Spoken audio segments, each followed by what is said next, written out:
എല്ലാ metro news channel പ്രേക്ഷകർക്കും ഞാൻ സ്ഥാനാർത്ഥി എന്ന പ്രോഗ്രാമിലേക്ക് സ്വാഗതം. നാടും നഗരവും എല്ലാം തെരഞ്ഞെടുപ്പ് ചൂടിലാണ്. ഇനി വളരെ കുറഞ്ഞ ദിവസങ്ങൾ ചെയ്തു തീർക്കാൻ ഒട്ടേറെ പ്രവർത്തനങ്ങൾ.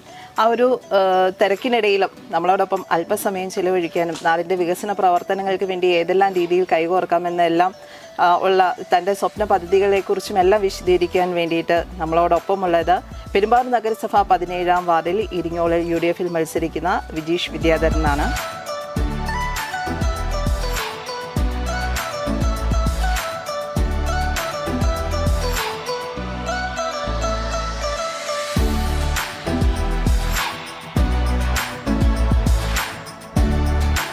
നമ്മുടെ ഞാൻ സ്ഥാനാർത്ഥി എന്ന പ്രോഗ്രാമിലേക്ക് സ്വാഗതം.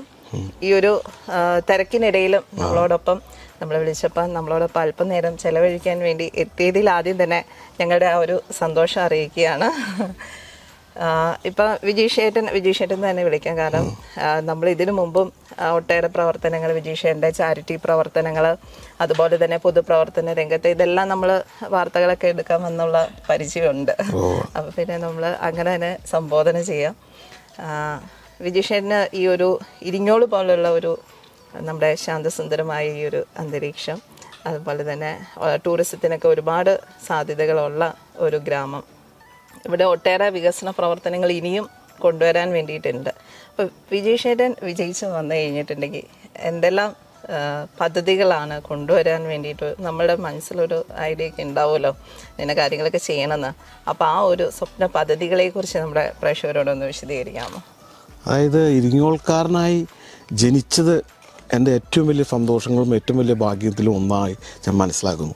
കാരണം ഞാൻ അതിൽ പൂർണ്ണമായി സംതൃപ്തനാണ്, ഒരു ഇരിങ്ങോൾ നിവാസി എന്നുള്ള കാര്യത്തിൽ. മറ്റുള്ള കാര്യങ്ങൾ ഞാൻ ഇതിനു മുമ്പ് പ്രവർത്തിച്ചുകൊണ്ടിരുന്ന വാർഡ് 16-ാം വാർഡായിരുന്നു. ഇപ്പോൾ പഴയ 14ആണ്, ഇപ്പോൾ 16ആണ്.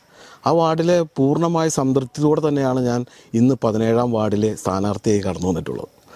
അപ്പോൾ എൻ്റെ ഒരുപാട് പദ്ധതികൾ നമുക്ക് എല്ലാവരും പല പദ്ധതികളെ കുറിച്ച് പറയാറുണ്ട്, പല പദ്ധതികളും നടപ്പിലാക്കാൻ ശ്രമിക്കാറുണ്ട്. പക്ഷേ എല്ലാം തന്നെ നടപ്പിലാവും എന്നൊന്നും നമുക്ക് പൂർണ്ണമായി പറയാൻ സാധിക്കില്ല. പക്ഷേ എന്നാലാവുന്ന രീതിയിൽ എല്ലാ പദ്ധതികൾക്കും, എൻ്റെ സ്വപ്ന പദ്ധതികളും നമ്മുടെ വാർഡിൽ നടപ്പിലാക്കാനുള്ള പദ്ധതികളെക്കുറിച്ചൊക്കെ ഞാൻ ഒരു അവലോകനം ഞാൻ തന്നെ എല്ലാ ദിവസങ്ങളും പല സ്ഥലങ്ങളിലൂടെ പോയും ആളുകളെ ബന്ധപ്പെടുകയും അപ്പോൾ ചെയ്തപ്പോൾ ഞാൻ മനസ്സിലാക്കി കൊടുത്തോളം ഒരുപാട് പോരായ്മകൾ, ആരുടെയും കുറ്റം കൊണ്ടല്ല, ഒരുപാട് പോരായ്മകൾ ഉള്ള വാർഡായി ഞാനിതിനെ കാണുന്നു. ഈ വാർഡിനെ ആ പോരായ്മകളിൽ എനിക്കാവുന്ന രീതിയിൽ, നമ്മുടെ എല്ലാ വാർഡുകൾക്കും പോരായ്മകളുണ്ട്, എല്ലാ ഇടങ്ങളിലും പോരായ്മയുണ്ട്. എല്ലാ പോരായ്മയും നികത്തി കൂടാൻ സാധിക്കില്ലെങ്കിൽ തന്നെ നമ്മളാലാവുന്ന ചെയ്യണം എന്നുള്ള ഒരു ഒറ്റ വിശ്വാസത്തിലാണ്, ഒറ്റ താല്പര്യത്തിലാണ് ഇന്ന് 17-ാം വാർഡിൻ്റെ സ്ഥാനാർത്ഥിയായി രംഗപ്രവേശനം ചെയ്തിരിക്കുന്നത്. എല്ലാവരുടെയും പിന്തുണയും സഹകരണവും ഉണ്ടെങ്കിൽ തീർച്ചയായും നമ്മൾ ഈ രംഗത്ത് നമുക്കാലാവുന്ന കൈമുദ്ര പതിപ്പിക്കണം എന്ന് തന്നെയാണ് ആഗ്രഹം. ഒരുപാട് പോരായ്മകൾ ഈ വാർഡിൽ ഉണ്ടെന്ന് പറഞ്ഞല്ലോ. ആ പോരായ്മകൾ എന്തൊക്കെയാണ്? പോരായ്മ എന്ന് പറയുമ്പോൾ ആദ്യം തന്നെ നമ്മൾ ഇരിങ്ങോൾ കാവിൻ്റെ ഫ്രണ്ടിലൂടെ പോകുന്ന ഒരു കാനയുണ്ട്. ആ കാന എന്ന് പറയുന്നത് ഈ നമ്മുടെ നാഗഞ്ചേരി വരെ ഉള്ള ഭാഗത്തേക്കുള്ള ജലസേചന പദ്ധതിയാണ്.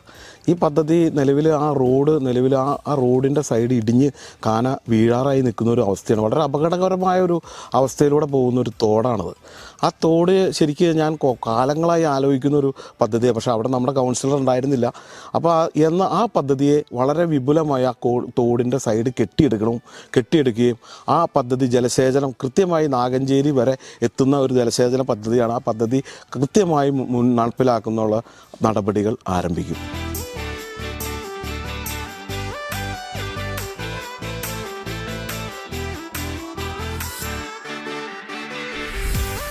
ഇപ്പം ഇരിങ്ങോളിലേക്കാണെങ്കിൽ ഇപ്പം നാഗഞ്ചേരി മന സന്ദർശിക്കുവാൻ, അതുപോലെ തന്നെ ഇരിങ്ങോൾ കാവ് സന്ദർശിക്കുവാനൊക്കെ ഒരുപാട് ആളുകളാണ് മറ്റുള്ള സ്ഥലങ്ങളിൽ നിന്ന് വരുന്നത്. അപ്പം ഈ റോഡിൻ്റെ ഒരു നവീകരണം, അതിൻ്റെ വലിയൊരു ഭാഗം തന്നെ ആളുകൾക്ക് സഞ്ചരിക്കാനുള്ള, സഞ്ചാരയോഗ്യമാക്കുക എന്നുള്ളത്. അപ്പോൾ ആ റോഡ് ഏത് രീതിയിലൊക്കെ നവീകരിക്കുക, എങ്ങനെ ഫണ്ട് കണ്ടെത്തും, അതിനെക്കുറിച്ചൊന്ന് പറയാമോ? നമ്മൾ വിവിധ MLA ഫണ്ടുകളും MP ഫണ്ടുകളും എല്ലാം ഏകോപിപ്പിച്ചുകൊണ്ട്, നമുക്കറിയാം മുനിസിപ്പാലിറ്റി തന്നെ അതിനൊരു പ്രത്യേക ഫണ്ടുണ്ട്. എല്ലാ റോഡുകളും എല്ലാ വർഷങ്ങളും നവീകരിച്ചുകൊണ്ടിരിക്കുന്ന ഒരു ഫണ്ടുണ്ട്. അതുകൂടാതെ മറ്റ് ഫണ്ടുകൾ കണ്ടെത്തിക്കൊണ്ട് റോഡുകളുടെ വികസനം റോഡുകൾ നവീകരിക്കുന്ന ഉൾപ്പെടെ എല്ലാ റോഡുകളും നവീകരിക്കുന്ന ഉൾപ്പെടെ ഞാൻ ഒരുപാട് റോഡുകളുടെ തീരെ മോശ അവസ്ഥ കാണുകയുണ്ടായി. അതിനെല്ലാം ഒരു നടപടി ഉണ്ടാക്കണം എന്നൊരു ആഗ്രഹം മനസ്സിലുണ്ട്. അതിനുള്ള പ്രവർത്തനങ്ങൾ ആരംഭിക്കും. മാത്രമല്ല വെളിച്ചം പദ്ധതിയിൽ ഉൾപ്പെടുത്തിക്കൊണ്ട് എല്ലാ ലൈറ്റുകളും ഹൈമാസ് ലൈറ്റ് വേണ്ടതാണെങ്കിൽ ഹൈമാസ് ലൈറ്റ് അങ്ങനെയുള്ള ലൈറ്റുകളെല്ലാം കൊണ്ടുവരുന്നതിനുള്ള ആവതമായ ശ്രമം ഞാൻ നടത്തും.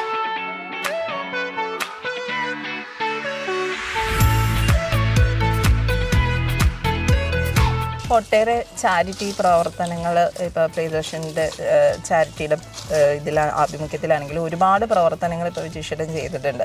അപ്പോൾ അത് നമുക്കറിയാം ഒട്ടേറെ പ്രവർത്തനങ്ങളെ നമ്മൾ കവർ ചെയ്യാനൊക്കെ വന്നിട്ടുള്ളതാണ്. പക്ഷേ നമ്മുടെ പ്രേക്ഷകർക്ക് വേണ്ടിയിട്ടതൊന്ന് പറയാം, എന്തെല്ലാം കാര്യങ്ങളാണ് ചെയ്തിരുന്നതെന്ന് ചാരിറ്റിയിൽ. പ്രിയദർശി ചാരിറ്റബിൾ ട്രസ്റ്റിൻ്റെ പ്രസിഡൻ്റായിട്ട് ഇരിങ്ങോൾ യൂണിറ്റിൻ്റെ പ്രസിഡൻ്റായിട്ടാണ്, ഇന്ദിരാ പ്രിയദർശി ചാരിറ്റബിൾ ട്രസ്റ്റിൻ്റെ ഇരിങ്ങോൾ യൂണിറ്റിൻ്റെ പ്രസിഡൻ്റായിട്ടാണ് ഞാൻ ആ പ്രവർത്തനങ്ങൾ നടത്തിയത്. ഏതാണ്ട് ഒരു 10 വർഷത്തോളമായി അതിൻ്റെ പ്രവർത്തനങ്ങൾ വളരെ വിപുലമായി തന്നെ നടന്നുകൊണ്ടിരിക്കുകയാണ്. അത് എന്ന് പറഞ്ഞാൽ അത് നമ്മുടെ പ്രിയങ്കരിയായ ഇന്ദിരാ മുൻ പ്രധാനമന്ത്രി ഇന്ദിരാദേവിയുടെ നാമകരണത്തിൽ, ഇന്ദിരാഗാന്ധിയുടെ നാമകരണത്തിൽ രൂപപ്പെട്ടിട്ടുള്ള ട്രസ്റ്റാണ്. ഈ ട്രസ്റ്റ് നിലവിൽ ട്രസ്റ്റിൻ്റെ ഫണ്ട് പലയിടങ്ങളിൽ നിന്ന് കണ്ടെത്തിക്കൊണ്ട് നിലവിൽ കൊറോണ കാലഘട്ടങ്ങളിൽ ഏതാണ്ട് ഒരു 250-300ഓളം കുടുംബങ്ങൾക്ക് അരിയും പലവ്യഞ്ജന സാധനങ്ങളും, ആ സമയം എന്ന് പറഞ്ഞാൽ കൊറോണ കാലഘട്ടം എന്ന് പറഞ്ഞാൽ ഇനി ഒരിക്കലും വരരുത്, ഒരു ജനതയ്ക്കും വരരുത് എന്ന് നമ്മൾ ആഗ്രഹിക്കുന്ന ഒരു കാലഘട്ടം. കാരണം മറ്റുള്ളവർ ഒരു വീട്ടിൽ ചെന്ന് കയറാൻ പോലും പറ്റാത്തൊരവസ്ഥ നേരിടുന്ന ആ സമയത്ത് 250ഓളം വീട്ടുകാർക്ക് കിറ്റും സാധനങ്ങളും നൽകാൻ എനിക്ക് കഴിഞ്ഞിട്ടുണ്ട്. അതിനെന്നെ സഹായിച്ച ഒരുപാടധികം ആളുകളുണ്ട്. അപ്പോൾ അന്നൊക്കെ നിങ്ങൾ തന്നെ ഒരുപാട് തവണ അതിൻ്റെ വീഡിയോകളും മറ്റുള്ള എടുക്കാൻ വന്നിട്ടുണ്ട്. ഒരു ഗൂഞ്ഞ് എന്ന് പറയുന്ന സംഘടന എന്നെ വളരെയധികം സഹായിച്ചു. ഒരു ഗൂഞ്ഞ് എന്ന് പറയുന്ന സംഘടന നിങ്ങൾ തന്നെ അതിൻ്റെ വീഡിയോസും എല്ലാം എടുത്തിട്ടുള്ളതാണ്. ഈ ഗൂഞ്ഞ് എന്ന് പറയുന്ന സംഘടന ഏതാണ്ട് ഒരു 1250 രൂപയോളം 1500 രൂപയിലധികം വില വരുന്ന സാധനങ്ങളാണ് 250ലധികം കുടുംബങ്ങൾക്ക് നൽകിയത്. ഈ സംഘടനയെ ഇവിടെ കൊണ്ടുവരാൻ സാധിച്ചത് ഇന്ദിരാ പ്രിയദർശി ചാരിറ്റബിൾ ട്രസ്റ്റിൻ്റെ ഞാൻ പ്രവർത്തിക്കുന്നത് കൊണ്ടാണ്. അപ്പോൾ ഇനി ഞാൻ തിരഞ്ഞെടുക്കപ്പെട്ട് കഴിഞ്ഞാൽ എനിക്ക് കുറച്ചുകൂടി സ്വാധീനത്തോടെ ഇതിൽ കൂടുതൽ കാര്യങ്ങൾ ചെയ്യാൻ സാധിക്കും എന്നുള്ളൊരു ആത്മവിശ്വാസം എനിക്കുണ്ട്. ഇപ്പം തിരഞ്ഞെടുക്കപ്പെട്ട് കഴിഞ്ഞിട്ടുണ്ടെങ്കിൽ ഇപ്പോൾ വിജീഷേട്ടൻ പറഞ്ഞല്ലോ ഒട്ടേറെ പ്രവർത്തനങ്ങൾ ചെയ്യാൻ വേണ്ടി സാധിക്കുമെന്ന് പറഞ്ഞല്ലോ. അപ്പം ആ ഒരു ഉദ്ദേശം വെച്ചിട്ടാണ് ഇപ്പോൾ മത്സര രംഗത്തേക്ക് ഇറങ്ങിയിരിക്കുന്നത്. കുറച്ചുകൂടി പ്രവർത്തന രംഗത്ത് കുറച്ചുകൂടി സുഗമമാക്കാൻ എന്നെ തിരഞ്ഞെടുക്കപ്പെട്ടാൽ എനിക്കത് സാധിക്കും എന്നുള്ളത് കൊണ്ട് തന്നെയാണ് മത്സര രംഗത്തിറങ്ങി. എന്ന് വെച്ച് ഞാൻ നാളെ മുതൽ ഞാൻ ഈ മത്സര രംഗത്ത് തിരഞ്ഞെടുക്കപ്പെട്ടിട്ടില്ലെങ്കിലും തീർച്ചയായും ഞാൻ സേവന രംഗത്ത് തീർച്ചയായും ഉണ്ടാവുന്ന ആൾ തന്നെയാണ്. അതിൽ യാതൊരു വിട്ടുവീഴ്ചയില്ല. ഇപ്പോഴും ഞാൻ എല്ലാ ദിവസങ്ങളും തന്നെ എന്നാലാവുന്ന സഹായങ്ങൾ ഞങ്ങളുടെ സംഘടന വഴി എത്തിക്കാവുന്ന സംഘടന മുഴുവൻ എത്തിച്ചിട്ടുണ്ട്. ഇനി തിരഞ്ഞെടുക്കപ്പെട്ട് കഴിഞ്ഞാൽ TH മുസ്തഫയുടെ ഫൗണ്ടേഷൻ ജീവകാരുണ്യ പ്രവർത്തനങ്ങളുടെ ഫൗണ്ടേഷൻ ഇപ്പോൾ ആരംഭിച്ചിട്ടുണ്ട്. ആ ഫൗണ്ടേഷനുമായി സഹകരിക്കാമെന്ന് അവരുടെ ഫൗണ്ടേഷൻ നേതൃത്വം അറിയിച്ചിട്ടുണ്ട്. ആ ഫൗണ്ടേഷൻ്റെ സഹായം കൂടി നമ്മുടെ വാർഡുകളിലേക്കും ഇരിങ്ങോൾ പ്രദേശങ്ങളിലേക്കും പൂർണ്ണമായി എത്തിക്കുന്നതിനുള്ള എല്ലാ സംവിധാനവും നമ്മൾ നടപ്പിലാക്കും. നമ്മളാലാവുന്ന രീതിയിലുള്ള മുഴുവൻ സഹായങ്ങളും നമ്മുടെ ജനങ്ങളിലേക്ക് നമുക്ക് എത്തിക്കാൻ സാധിക്കും എന്നുള്ള വിശ്വാസത്തിലാണ്. ഇരിങ്ങോൾ സ്കൂള് ഈ വാർഡിൽ പെടുന്നതാണല്ലോ. സ്കൂളിൽ വെച്ചിട്ടാണെങ്കിൽ ഇപ്പോൾ ഒട്ടേറെ സൗജന്യമായിട്ട് മെഡിക്കൽ ക്യാമ്പും കാര്യങ്ങളും എല്ലാം ഇപ്പോൾ സംഘടിപ്പിച്ചിട്ടുണ്ട് മറ്റേ പ്രിയദർശിനിയുടെ നേതൃത്വത്തിൽ. പിന്നെ അത് കൂടാണ്ട് സ്കൂളിൻ്റെ ഒരു വിദ്യാഭ്യാസ രംഗത്തൊക്കെ എന്തെല്ലാം കാര്യങ്ങളാണ് ചെയ്തിരിക്കുന്നത്? സ്കൂളിൻ്റെ വിദ്യാഭ്യാസ രംഗവുമായി ബന്ധപ്പെട്ട് നമ്മൾ ഇരിങ്ങോൾ സ്കൂള് നമുക്കറിയാം മികച്ച സ്കൂളുകളിൽ ഒന്ന് തന്നെയാണ് ഇരിങ്ങോൾ സ്കൂള്. പക്ഷെ അവിടെ കുറച്ച് പോരായ്മകൾ എന്ന് പറഞ്ഞ് ഞാൻ കണ്ടിട്ടുള്ളത് ഒന്ന് കളിക്കളമാണ്. അവിടെ നല്ലൊരു കളിക്കളവും കളി ഉപകരണങ്ങളും ഇല്ല. കുട്ടികളുടെ മാനസിക ഉല്ലാസത്തിന് വേണ്ടിയിട്ട് അതിനുള്ള നടപടികളാണ് ഞാൻ അവിടെ ഇരിങ്ങോൾ സ്കൂളിനെ സംബന്ധിച്ച് കണ്ട കാര്യം. അതിനുള്ള നടപടികൾ സാധ്യമാവുന്ന ഫണ്ട് ഉപയോഗിച്ച് നടപ്പിലാക്കാനുള്ള സംവിധാനം തീർച്ചയായിട്ടും ഉണ്ടാവും. മാത്രമല്ല ഞാൻ വിദ്യാർത്ഥികൾക്ക് കഴിഞ്ഞ കൊറോണ കാലഘട്ടങ്ങളിൽ വിദ്യാർത്ഥികൾക്ക് ഏതാണ്ട് നമ്മുടെ ഈ ഇരിങ്ങോൾ പ്രദേശത്തുള്ള വിദ്യാർത്ഥികൾക്ക് ഏതാണ്ട് 36ഓളം ടി വികൾ പല സംഘടനകളിൽ നിന്നായിട്ട് ലഭിച്ച് വിതരണം ചെയ്തിട്ടുണ്ട് കുട്ടികൾക്ക്. അന്ന് നമുക്കറിയാം വിദ്യാഭ്യാസം TV-യിലൂടെയും മൊബൈൽ ഫോണിലൂടെയും നടക്കുന്ന ഒരു കാലഘട്ടങ്ങളിൽ 36ഓളം TV-കൾ ഞാൻ ഇരിങ്ങോൾ ഭാഗങ്ങളിൽ വിതരണം ചെയ്തിട്ടുണ്ട്. മാത്രമല്ല കുറേ മൊബൈലുകളും അന്ന് മൊബൈൽ ഫോൺ കുട്ടികൾക്ക് മൊബൈൽ ഫോൺ കൊടുക്കാതിരുന്ന കാലഘട്ടങ്ങളിൽ നിന്നും കുട്ടികൾക്ക് മൊബൈൽ ഫോൺ കൊടുക്കാൻ പറഞ്ഞ ഒരു സമയത്ത് ആ സമയത്തൊന്നും നമുക്കറിയാം നമ്മുടെ വീട്ടിലൊക്കെ 2 മൊബൈൽ ഫോൺ മാത്രമേ ഉണ്ടാവുള്ളൂ. അപ്പോൾ ആ കാലഘട്ടങ്ങളിൽ മൊബൈൽ ഫോൺ കൊടുക്കാനുള്ള തയ്യാറെടുപ്പും അതിനുള്ള സംവിധാനങ്ങളും ഒക്കെ ഞങ്ങൾ കുറച്ച് മൊബൈൽ ഫോണുകളും കൊടുത്തിട്ടുണ്ട്.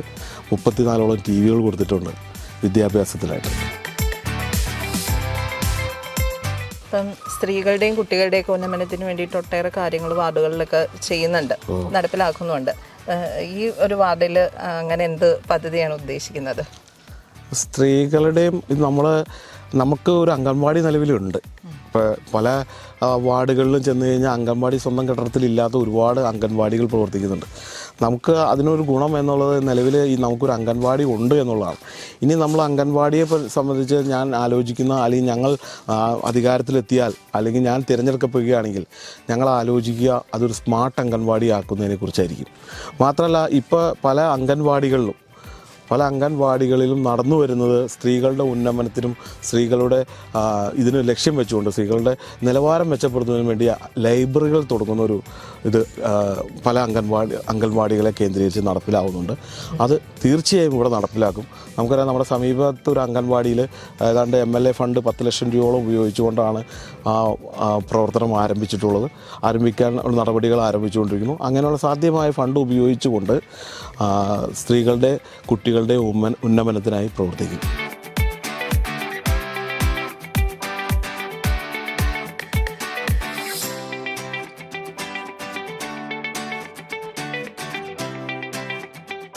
ഒട്ടേറെ ചാരിറ്റി പ്രവർത്തനങ്ങൾ നടത്തിയതായിട്ട് പറഞ്ഞു. ഇനിയിപ്പോൾ മെമ്പറായി വന്നു കഴിഞ്ഞിട്ടുണ്ടെങ്കിൽ ഒട്ടേറെ ചാരിറ്റി പ്രവർത്തനങ്ങൾ നടത്തുന്നുള്ളത് ഒരു ഉദ്ദേശം ഉണ്ടാവുമല്ലോ, അതെന്താ?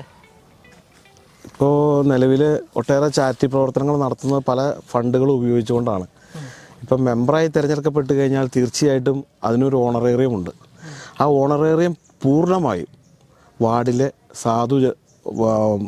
ആവശ്യത അനുഭവിക്കുന്ന അല്ലെങ്കിൽ സാമ്പത്തികമായി പിന്നോക്കം നിൽക്കുന്ന ആളുകൾക്ക് ഓണറേറിയം അതിൻ്റെ എല്ലാ ആനുകൂല്യങ്ങളും വീതിച്ച് നൽകുന്നതിന് ആശാവർക്കർമാർ വഴിയോ മറ്റുള്ള രീതിയിലോ മറ്റുള്ള അംഗങ്ങൾ വഴിയോ നൽകുന്നതിന് മുൻഗണന നൽകും.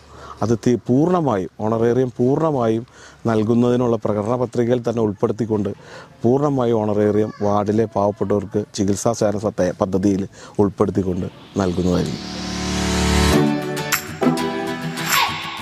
ഒട്ടേറെ പ്രവർത്തനങ്ങൾ ചെയ്തതും ഒട്ടേറെ പ്രവർത്തനങ്ങൾ ഇനി ചെയ്യാൻ ഉദ്ദേശിക്കുന്നതും എല്ലാം പറഞ്ഞു. എങ്കിലും അതിൽ എടുത്തു പറയേണ്ട ഒരു സ്വപ്ന പദ്ധതി ഉണ്ടാവുമല്ലോ, അതെന്താണ്? സ്വപ്ന പദ്ധതി എന്നൊരു പദ്ധതി എനിക്കുണ്ട്. ആ സ്വപ്ന പദ്ധതി എന്ന് പറഞ്ഞാൽ വളരെ ടഫായ ഒരു പദ്ധതിയാണ്. ശരിക്കും ഈ വാർഡിൽ ഇതേവരെ ചർച്ചയ്ക്ക് വിധേയമാവാത്തൊരു പദ്ധതിയാണ് ആ സ്വപ്ന പദ്ധതി. അപ്പോൾ പല സ്ഥലത്ത് ചെല്ലുമ്പോഴും പല പദ്ധതികളെക്കുറിച്ച് ആളുകൾ പറയുകയുണ്ടായി. പക്ഷേ എന്നാലും ഈ പദ്ധതിയെക്കുറിച്ച് ആരും തന്നെ ഇനി ഒരു പക്ഷേ നാളുകളിൽ ചർച്ച നടക്കാൻ പോകുന്ന ഒരു പദ്ധതി തന്നെയാണ് ഇപ്പോൾ ഞാൻ പറയാൻ പോകുന്ന പദ്ധതി. ഈ പദ്ധതി എന്ന് പറഞ്ഞാൽ വയോജനങ്ങൾക്കായിട്ട് ഒരു പകൽ വീട് പോലെ, ഇപ്പോൾ നമുക്കറിയാം നമ്മുടെ പെരുമ്പാവൂർ മുനിസിപ്പാലിറ്റിയിൽ 2 ഈ പകൽ വീട് പോലുള്ളുണ്ട്. വയോജനങ്ങൾക്കായി ഒരു ചെറിയ ആരോഗ്യ കേന്ദ്രം ഉൾപ്പെടെ അവർക്ക് പലതരത്തിലുള്ള ഉല്ലാസികവും മാനസികവുമായ കേന്ദ്രം, പകൽ വീട്. അപ്പോൾ അത് കണ്ടെത്തുന്നതിനുള്ള സ്ഥലം കണ്ടെത്തി, മിച്ചഭൂമികളോ മറ്റുള്ള സ്ഥലം കണ്ടെത്തി അത് തുടങ്ങുന്നതിനുള്ള ഒരു പദ്ധതി, അത് ഇരിങ്ങോൾ പ്രദേശങ്ങൾക്ക് വേണ്ടിയിട്ടുള്ളൊരു പദ്ധതിയാണ്.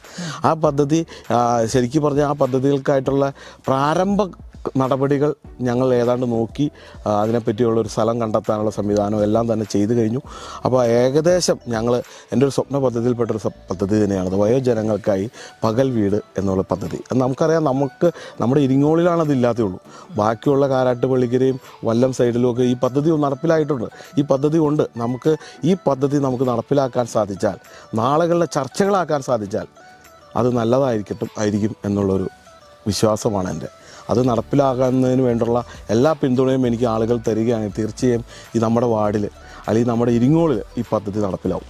അപ്പം പ്രാരംഭ നടപടികളൊക്കെ പകൽ വീടിനുള്ളത് തുടങ്ങിക്കഴിഞ്ഞു. ഇനി മെമ്പറായി വന്നു കഴിഞ്ഞിട്ടുണ്ടെങ്കിൽ അത് സാക്ഷാത്കരിച്ചാൽ മാത്രം മതി എന്നാണ് വിജേഷിനും പറയുന്നത്. ഏതായാലും വളരെ നല്ലൊരു സ്വപ്ന പദ്ധതി തന്നെയാണ് വിശദീകരിച്ചത്. ആയിക്കോട്ടെ. നമ്മളിപ്പം നിൽക്കുന്ന ഈ ഒരു നാഗഞ്ചേരി മനയിലേക്ക് ഇപ്പോൾ ഒരുപാട് ആളുകൾ ഇപ്പം ഈവനിങ് ഒക്കെ ചിലവഴിക്കാനൊക്കെ കുടുംബത്തോടെ എത്തുന്ന സ്ഥലമാണ്. അപ്പം ഇതിൻ്റെ കൂടുതൽ വിപുലീകരിക്കുന്നതിനെ കുറിച്ചിട്ട് മനസ്സിലുണ്ടോ? നിലവിൽ നാഗഞ്ചേരി മനയുടെ ഉന്നമനത്തിന് വേണ്ടി നമ്മുടെ MLA 50 ലക്ഷം രൂപയോളം ഇവിടെ നൽകിയിട്ടുണ്ട്. അതിൻ്റെ പ്രവർത്തനങ്ങൾ ഒന്നും ആരംഭിച്ചിട്ടില്ല. പക്ഷേ അതിൻ്റെ പ്രവർത്തനങ്ങൾ ഉടൻ തന്നെ ആരംഭിക്കുമെന്നുള്ളതാണ് അറിയാൻ സാധിക്കുന്നത്. അപ്പോൾ അതിനോടൊപ്പം മറ്റു ചില ഫണ്ടുകൾ കൂടി കണ്ടെത്തി, ഇപ്പോൾ MLA ആയിട്ട് ചേർന്ന് നിന്നുകൊണ്ട് മറ്റുള്ള ഫണ്ടുകൾ കണ്ടെത്തി കൂടുതൽ ആളുകളെ ഇരിങ്ങോളിൻ്റെ പ്രദേശത്തേക്കും ഇരിങ്ങോളിലേക്കും എത്തിക്കുന്നതിന് വേണ്ടി, നാഗഞ്ചേരി മന വളരെ പ്രശസ്തമായൊരു മനയാണ്. അപ്പോൾ ഇതിവിടേക്ക് എല്ലാവരെയും എത്തിക്കുന്നതിന്, ഇതിനെക്കുറിച്ച് അറിവുണ്ടാവുന്നതിനും വേണ്ടി എല്ലാവരെയും എത്തിക്കുന്നതിനുള്ള നടപടികൾക്കായി നാഗഞ്ചേരി മനയ്ക്ക് വേണ്ടി പ്രവർത്തിക്കും.